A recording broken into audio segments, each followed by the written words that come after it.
بسم اللہ الرحمن الرحیم۔ شروع اللہ کا نام لے کر جو بڑا مہربان اور نہایت رحم فرمانے والا ہے۔ السلام علیکم محترم ناظرین، آج ہم اس ویڈیو میں حضرت سیدنا صالح علیہ السلام کا مشہور قصہ قرآن اور حدیث کی روشنی میں بیان کریں گے، جس میں حضرت صالح علیہ السلام نے قوم سمود کو اللہ وحدہ لا شریک کی عبادت کی دعوت دی۔ انہیں بتایا کہ بتوں اور غیر خداؤں کی پرستش چھوڑ دو اور توحید کو گلے لگا لو، مگر ان کی قوم کے کافروں، مشرکوں اور بدبختوں نے ان کی ایک نہ سنی، اور بالآخر پھر اللہ تبارک و تعالیٰ کی طرف سے ان پہ سخت عذاب علیم نازل ہوا۔ تو چلیے ناظرین ویڈیو کی طرف چلتے ہیں۔ اللہ تبارک و تعالیٰ سورۃ الاعراف میں فرماتے ہیں کہ وَإِلَى ثَمُودَ أَخَاهُمْ صَالِحًا قَالَ يَا قَوْمِ اعْبُدُوا اللَّهَ مَا لَكُمْ مِنْ إِلَٰهٍ غَيْرُهُ قَدْ جَاءَتْكُمْ بَيِّنَةٌ مِّن رَّبِّكُمْ هذه ناقة الله لكم آية فذروها تأكل في أرض الله ولا تمسوها بسوء فيأخذكم عذاب أليم۔ ترجمہ: اور قوم سمود کی طرف ان کے بھائی صالح کو بھیجا۔ صالح نے کہا، اے قوم، خدا ہی کی عبادت کرو، اس کے سوا تمہارا کوئی معبود نہیں۔ تمہارے پاس تمہارے پروردگار کی طرف سے ایک معجزہ آ چکا ہے، یعنی یہی خدا کی اونٹنی تمہارے لیے معجزہ ہے، تو اسے آزاد چھوڑ دو کہ خدا کی زمین میں چرتی پھرے، اور تم اسے بری نیت سے ہاتھ بھی نہ لگانا، ورنہ عذاب علیم میں مبتلا ہو جاؤ گے۔ محترم ناظرین، قوم سمود جو ایک مشہور قبیلہ تھا اور اپنے دادا سمود کی وجہ سے سمود کہلاتا تھا۔ سمود کے بھائی کا نام جدلیس تھا۔ سمود اور جدلیس عابر بن ارم کے بیٹے تھے، جو سام بن حضرت نوح علیہ السلام کا بیٹا تھا۔ قوم سمود خالص عرب تھے۔ یہ قبیلہ حجاز اور تبوک کے درمیان الحجر کے مقام پر سکونت پذیر تھا۔ اس قبیلہ کی طرف حضرت ہود علیہ السلام کو پیغمبر بنا کر بھیجا گیا تھا۔ قرآن مجید میں اکثر مقامات پر قوم سمود اور قوم عاد کا تذکرہ اکٹھا ملتا ہے، جیسا کہ سورہ برات، سورہ ابراہیم، سورہ فرقان، سورہ صاد، سورہ قاف، سورہ نجم اور سورہ فجر میں ان دونوں قوموں کا ذکر اکٹھا آیا ہے۔ سورہ ہود میں فرمایا گیا ہے، یا قوم اعبدوا اللہ ما لکم من الہ غیر وانشاکم من الارض واستمرکم فیہا۔ ترجمہ: اے میری قوم، عبادت کرو اللہ تعالیٰ کی، نہیں ہے تمہارا کوئی معبود اس کے سوا، اسی نے پیدا فرمایا ہے تمہیں زمین سے اور بسا دیا تمہیں اس میں، یعنی اللہ تبارک و تعالیٰ ہی نے تمہیں مٹی سے وجود بخشا اور تمہیں زندگی سے مستصف فرمایا، پھر اپنے فضل و کرم سے تمہیں زمین میں آباد فرمایا، یعنی تمہیں زمین کی تمام نعمتوں سے بہرمند ہونے کی توفیق دی۔ یہ کھیتیاں، پھل سب تمہاری خاطر پیدا فرمائے۔ وہی خالق و رازق ہے اور صرف وہی عبادت کے لائق ہے، اس کو چھوڑ کر کسی اور کی بندگی کا کوئی جواز نہیں بنتا۔ اس لیے پس مغفرت طلب کرو اس سے، پھر دل و جان سے رجوع کرو اس کی طرف۔ تم لوگ شرک و بت پرستی کی جس گمراہی میں مبتلا ہو، اس کو ترک کر دو اور صرف ایک خدا کی عبادت کا رستہ اختیار کر لو، جو واقعی عبادت کے لائق ہے۔ اگر تم نے اپنا رویہ بدل لیا تو وہ تمہاری اس تبدیلی کو قبول فرما لے گا اور تمہارے پچھلے قصور درگزر فرما دے گا۔ بے شک میرا رب قریب ہے اور التجائیں قبول فرمانے والا۔ اس واضح و نصیحت اور رائے حق کی تبلیغ کے بعد قوم سمود اور اس کے سرداروں نے صالح علیہ السلام کو مخاطب کر کے کہا، اے صالح، تم ہی ہم میں سے ایک شخص تھے جس سے امیدیں وابستہ تھی، یعنی اس سے پہلے ہم امید رکھا کرتے تھے کہ تم ہم میں سے بہت عقل مند اور دور اندیش شخص ہو، لیکن اس گفتگو کے بعد تو امید کا یہ چراغ ہی بجھ گیا۔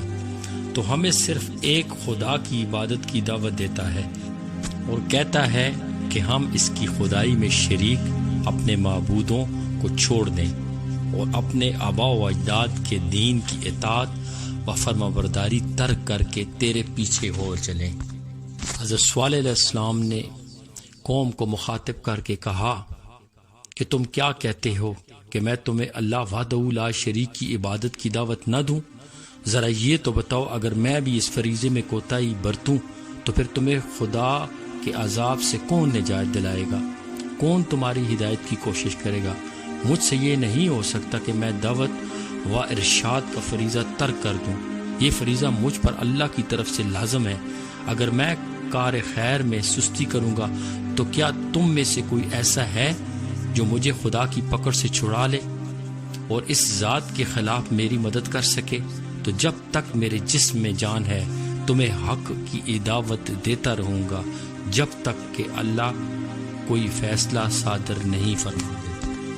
مفسرین اعظام روایت کرتے ہیں کہ ایک دن قوم سمود کے لوگ ایک جگہ جمع ہوئے۔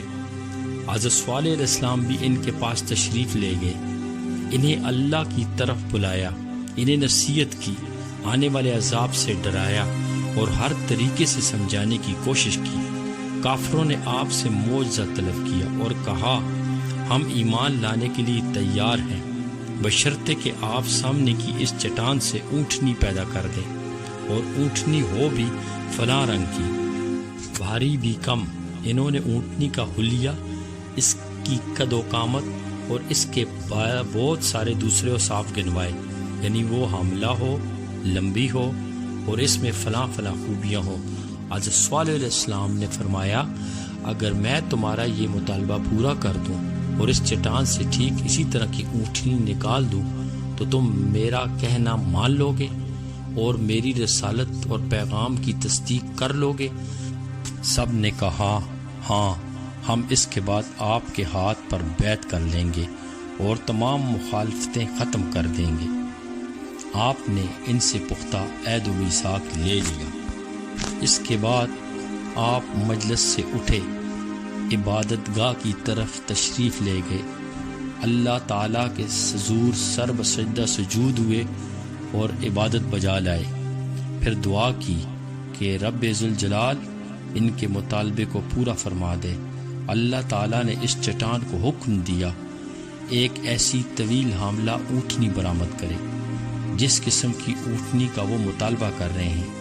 جب ان لوگوں نے اس اونٹنی کو دیکھا تو اونٹنی کی صورت میں ایک عظیم معاملہ، حیران کن منظر، قدرت زہرا، دلیل قطع اور برہان ساتیہ کو دیکھ کر ان میں سے کئی تو ایمان لے آئے، لیکن بہت سارے لوگ کفر و ضلالت اور عناد و سرکشی پر ڈٹے رہے۔ اسی لیے اللہ تعالیٰ نے فرمایا فَظَلِّمُوا بِهَا کہ انہوں نے اس پر زیادتی کی اور معجزہ دیکھ لینے کے باوجود بھی حق قبول نہیں کیا۔ اس موقع پر قوم سمود کے بہت سارے سردار اور دیگر لوگ حضرت صالح علیہ السلام کا یہ معجزہ دیکھ کر ایمان لائے۔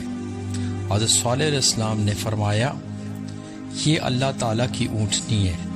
اونٹنی کی نسبت اللہ کی طرف شرف و عظمت بیان کرنے کے لیے ہے، جیسا بیت اللہ اللہ کا گھر ہے اور عبداللہ اللہ کا بندہ، یعنی یہ اونٹنی میرے پیغام کا سچا ہونے کی دلیل ہے۔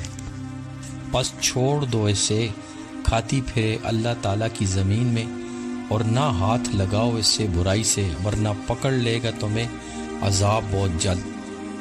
اس وقت تو تمام کا اتفاق ہو گیا کہ یہ اونٹنی ان کے ہاں رہے، ان کی کھیتوں سے جہاں چائے چرتی پھرے اور جس دن کو آئے سیر ہو کر واپس جائے۔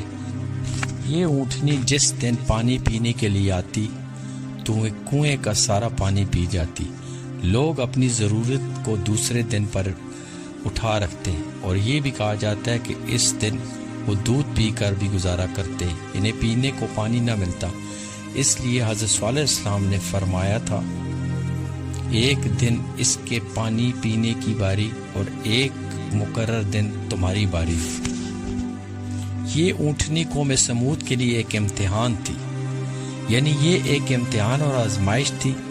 یہ دیکھنا مقصود تھا کہ کون اس معجزہ کی حقانیت پر ایمان لاتا ہے اور کون انکار کی روش اختیار کرتا ہے۔ جب مذکورہ کنویں کے پانی کی تقسیم کا معاملہ طول پکڑ گیا تو قوم کے لوگ اکٹھے ہوئے اور یہ طے پایا کہ اونٹنی کی ٹانکیں کاٹ دی جائیں تاکہ وہ چین سے نہ رہ سکے اور ضرورت کا پانی انہیں میسر آ سکے۔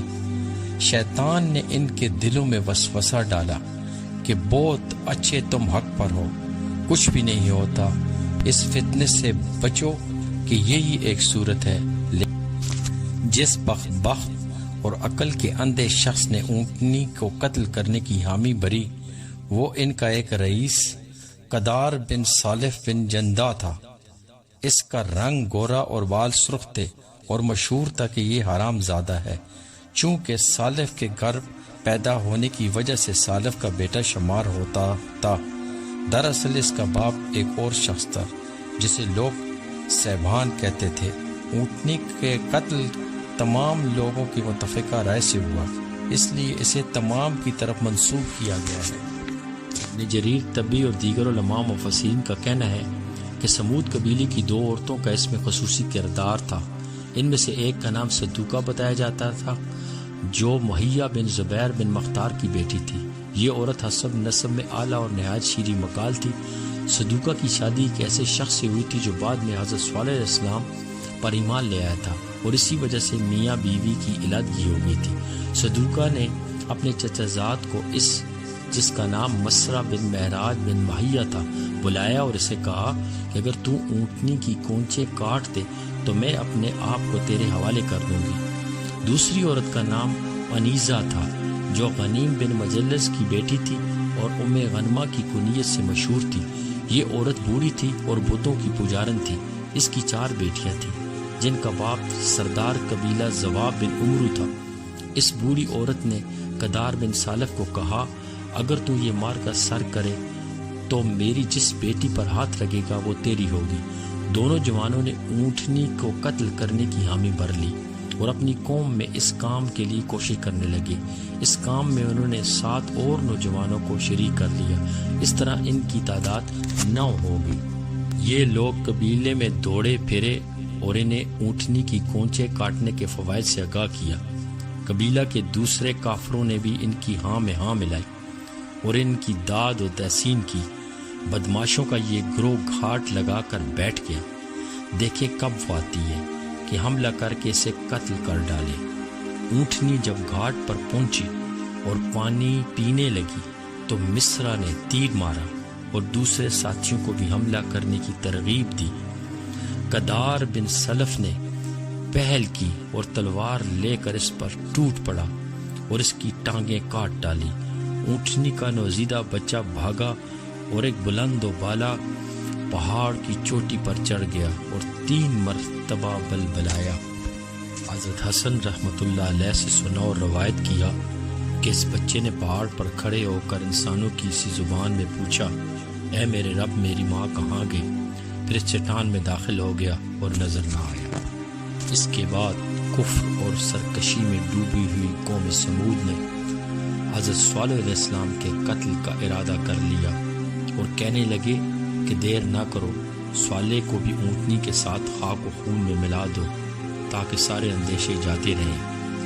قالوا تقسموا النبیۃ والاہل۔ ترجمہ، انہوں نے کہا آؤ اللہ کی قسم کھا کر یہ عہد کر لیں کہ شب خون مار کر صالح اور اس کے اہل خانہ کو ہلاک کر دیں گے۔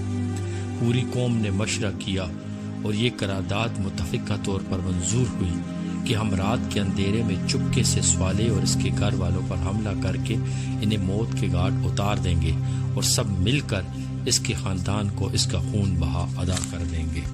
اللہ تبارک و تعالی سورہ نمل میں فرماتے ہیں، ترجمہ، اور انہوں نے بھی خفیہ سازش کی اور ہم نے بھی خفیہ تدبیر کی اور وہ سمجھ ہی نہ سکے ہماری تدبیر کو۔